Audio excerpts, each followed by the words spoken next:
In this video, we will discuss about a new finding that has been published about SARS-CoV-2 internalization and dissemination. So previously, what we are aware that how this SARS-CoV-2 internalize is that SARS-CoV-2 interact with the ACE2 and that helps in the internalization. However, in this finding, they find out another factors, that is heparan sulfate chains, that helps in this internalization process. So what happens is that this SARS-CoV-2 first bind with this heparan sulfate chain, and then it will help this SARS-CoV-2 virus to interact with the ACE2, and that helps in the internalization. And this thing can be avoided with the help of this low molecular weight heparins. So when these low molecular weight heparins are present, then this SARS-CoV-2 virus will not be able to interact with this heparin sulfate chain, and they will not be, and the probability of those SARS-CoV-2 virus with this low molecular weight heparins to internalize is will be reduced drastically. And so this is one of the new finding. And in these studies they also mentioned that this low molecular weight heparins can be used as a possible uh, therapeutic agent to prevent the SARS-CoV-2 virus from the infection. And the other finding that this paper has also published is about the dissemination. So dendritic cells is the part of the immune cells, and its job is to take care of any attack that has been done by the foreign particles or anything that is harmful to the host. And some of the dendritic cells does these functions. However, some of the dendritic cells does these functions, that is SARS-CoV-2 virus interacts with these dendritic cells, and the dendritic cells helps in the killing of those killing or uh, killing those triggering uh, either killing those dendritic cells, at the same time providing the antigen informations, specific non-self antigen informations to the other immune partners, such as T cells, so that they can also generate antibodies against the SARS-CoV-2 virus.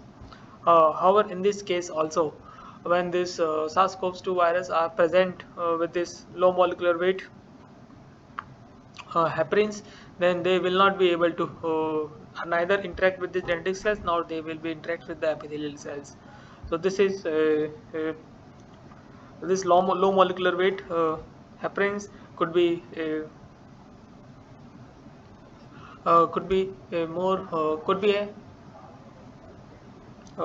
probable therapeutic agent that can be used to prevent the SARS that can be used to prevent the SARS-CoV-2 virus from internalization or infection to these human epithelial cells. However, some dendritic cells, that is mucosous dendritic cells, has been found to support this dissemination of the SARS-CoV-2 virus.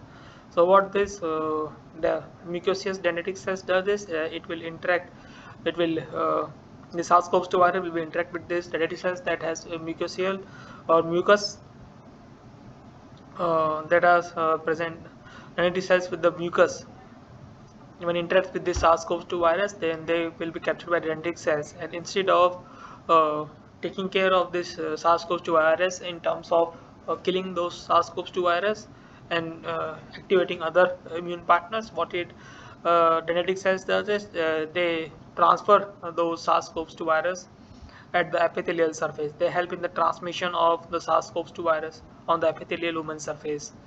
And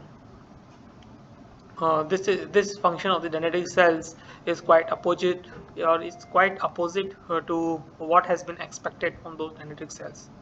So in this way, the SARS-CoV-2 virus is usually spread with the help of these immune cells, that is some subset of dendritic cells that has mucosous dendritic cells.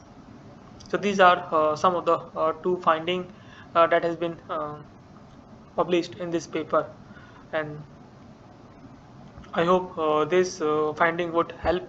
I hope this finding would help us to develop a strategy that can prevent uh, that can prevent human beings from being getting infected by further mutations of the SARS-CoV-2 virus.